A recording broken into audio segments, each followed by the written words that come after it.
It was 1911. China was ruled by the Qing dynasty. A group of revolutionaries thought this was not cool, so they started a revolution, founded a republic, and selected a president. The emperor then was a 6-year-old boy, but his regent had an idea. He said to a guy with a big stick, "Crush them." The president of the new republic didn't want to start a full-scale civil war, so he said, "I have a better idea. If you can persuade the emperor to abdicate, you can replace me as the new president of China." So the guy with the big stick became the new president of China. Then he said, "I have an even better idea. Now I am the new emperor of China." But the rest of China said, "No, okay, I guess I'll have to step down." Then he died. China broke apart among a group of guys with big sticks, and they were known as the warlords. The first president, Sun Yat-sen, was pissed about all this, so he founded a new political party aiming to reunify China. This party became known as the Nationalist Party of China, or if you speak Chinese, the Kuomintang. Then Sun asked the rest of the world, "Who wants to support the revolution?" Again? Kinda busy. I'll sit this one out. I do. Who was that? It was the newly founded Soviet Union.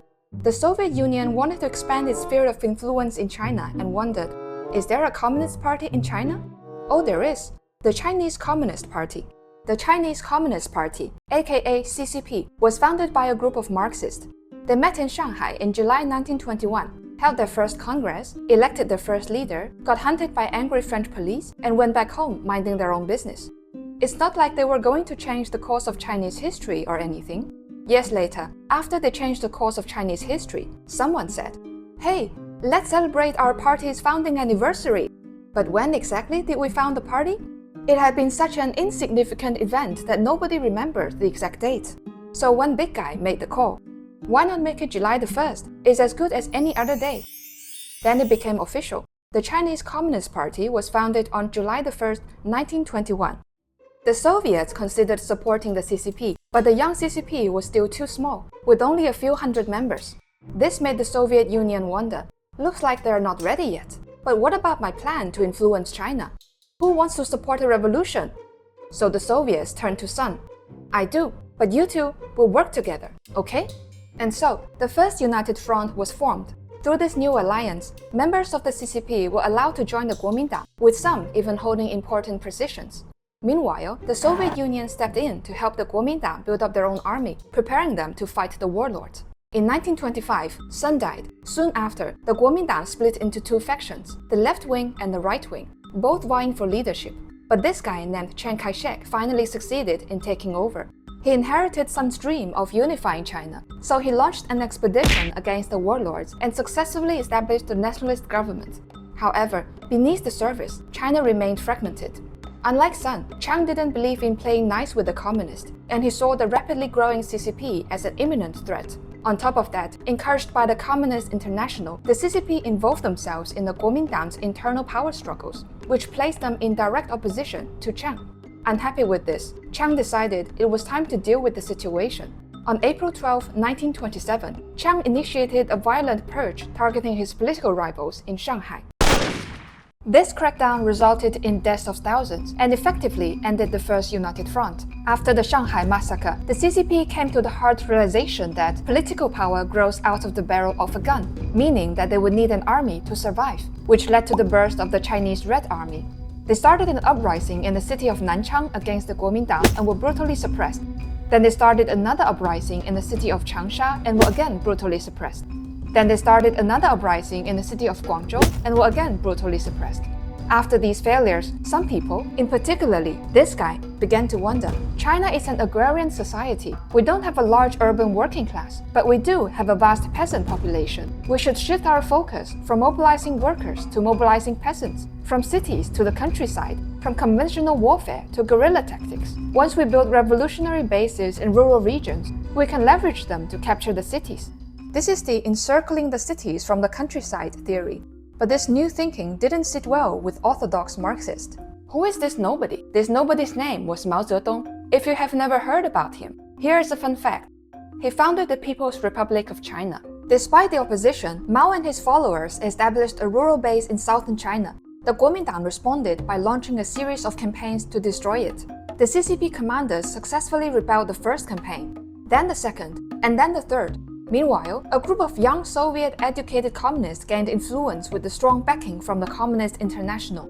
When the Kuomintang launched their fourth campaign, Mao was sidelined from his command. Another guy, Zhou Enlai, was put in charge and successfully repelled it again. The Kuomintang then launched the fifth campaign. By this time, the CCP was under the leadership of Bogu, one of the young Soviet-educated communists. He was strongly influenced by Otto Braun, a Kuomintang advisor. They decided to abandon Mao's guerrilla warfare tactics in favor of their own plan. What is the plan? We march straight at the enemy without thinking. This turned out to be a poor strategy against the far larger and better equipped Kuomintang army, resulting in a catastrophic defeat. And the year was 1934, meaning it was time for the Long March. After the defeat, the CCP had to pack up and retreat. Back then, the Chinese Red Army consisted of several key units, each heading off in its own direction. Among them, the First Red Army, also known as the Central Red Army, embarked on the most legendary journey. Led by Bo, Brown, and Zhou, they started out with about 86,000 men. Their plan was to escape north to Xiangxi, but the Kuomintang saw that coming and intercepted them halfway. A battle broke out, and the Central Red Army suffered a devastating loss of 50,000 troops. This was terrible news, so the CCP leaders called an emergency meeting to figure out what to do next.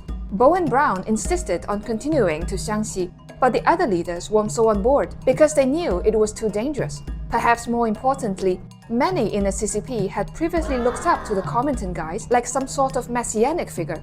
But now they realized these guys weren't so cool after all, so they began to look elsewhere. Like to this particular person who had absolutely no formal military training, but somehow seemed incredibly good at this kind of thing. And he said, "We should head in that direction, to the west." And the others were like, "Of course, whatever you think is best." But that wasn't true. It was actually a bit more complicated than that. But eventually, the Central Red Army changed course and continued the journey to the west. Then, perhaps by sheer coincidence, the radio transceiver that the Central Red Army used to communicate with the Kuomintang broke down. With the radio out of commission, they couldn't reach the Kuomintang. With the Kuomintang out of the picture, they had to take matters into their own hands. And take matters into their own hands they did. In the subsequent meeting, the Politburo voted to relieve Bo and Brown of their command. Guess who got a promotion? Bingo! It was Mao. Technically, such a decision should have been approved by the Kuomintang. But too bad, the radio wasn't working. Many years later, the CCP looked back at the event and said, "It's so unfortunate that we couldn't reach the Kuomintang at the time. You know, technical issues, and we were forced to make our own decisions. But guess what? It turned out to be great. So we decided to do more of that." More of what? Breaking down the radio? Making our own decisions. This meeting marked a critical turning point for the Chinese Communist Party. Turning back to Chiang, he had no idea what had just happened within the Central Red Army, but he must be feeling pretty good about himself. At that moment, he had managed to surround the Central Red Army with 400,000 troops, outnumbering them by at least 10 to 1. He was certain this would be the end to the Central Red Army. Then Mao escaped with his army of 30,000 men.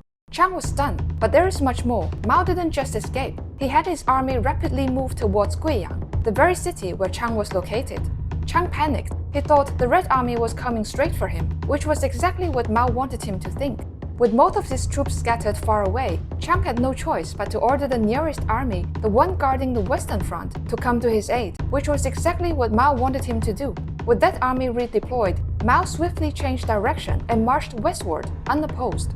Chiang was furious and immediately ordered his troops to give chase. But for Mao, the journey was far from over. He planned to push further north to join up with the Fourth Red Army. However, several obstacles stood in their way, like those massive rivers and rocky mountains. Some even have snow on top. The first big challenge was the Jinsha River. Knowing the Red Army would try to cross it, Chiang ordered all boats to be burned to prevent their passage. But there was this one guy who didn't like the idea of burning boats. He was an officer stationed at the local crossing who made money by collecting tolls from people crossing the river. No boats meant no people crossing, and no people crossing meant no money for him. So he secretly kept 2 boats, which were soon discovered by the Central Red Army. The capitalist will sell us the rope with which we will hang them. And so, the Central Red Army crossed the Jinsha River. Next stop, Dadu River. Again, somebody did not burn his boat. This time, it was a Kuomintang battalion commander. This smart guy knew that if the Red Army attacked, he'd better be ready to make a quick escape. And for that, he would need a boat. The Red Army soon found both the boat and the guy. But then they realized that it would take far too much time to use the boat to ferry the entire army across. so instead, they set their sights on seizing the Luding Bridge upstream. This job fell to the 4th Regiment 2nd Division 1st Corps of the Central Red Army. They marched 120 kilometers in just one day to get to the bridge, which was incredibly quick. Once there, they crawled across the bare iron chains of the bridge and fought off the defenders, securing it for the main force of the Central Red Army to cross the river. Soon after, they stood at the foot of the Great Snowy Mountains. Chased by the enemy, they hadn't packed enough warm clothing to protect them from the bitter cold in the high mountains. There were a bunch of other stuff they forgot to bring, like food. The thin air at high altitudes caused many soldiers to suffer from oxygen deprivation. Some struggled to breathe, but at last, most of them made it down the other side. Then, they spotted some soldiers, the scouts of the 4th Red Army. At first, the two Red Armies were overjoyed to meet each other. But soon, the commander of the 4th Red Army, Zhang Guotao, grew disappointed. He had expected the Central Red Army to be a formidable force, but after months of grueling marches, they were far from it. In fact, the Central Red Army was now much smaller than the 4th Red Army itself. The leaders of the two Red Armies agreed that their next move was to establish a new base, but they couldn't agree on where. Zhang wanted to head south to Sichuan because he believed that the Sichuan clique was weak, so they could easily take over the place. But the leaders of the Central Red Army disagreed because they had previously battled the Sichuan clique and knew that they could get super tough when defending their homeland. Instead, Mao and the rest voted to go north to Shanxi. Zhang was upset, possibly because his plan was overruled, and perhaps even more so because it had been overruled by Mao, who, up until recently, had been a less prominent figure than himself. But the decision was made, and the next step was to figure out how to get to Shanxi. At that time, the Kuomintang had troops positioned to the north, east, and south of the United Red Army. Why not to the west? Because to the west lay the Zeuch Marsh, a vast, trackless, icy swamp that was believed to be naturally impenetrable. But in the end, the Red Army had no choice but to cross it, and they did so during the rainy season, so it rained a lot. There weren't many solid spots to rest. Instead, there were plenty of places to sink right in. Food was scarce, and disease spread like wildfire. Local villagers believed that devils haunted the marshland, and no one could cross it alive. Mao and his troops did manage to cross, but it came at a hefty price.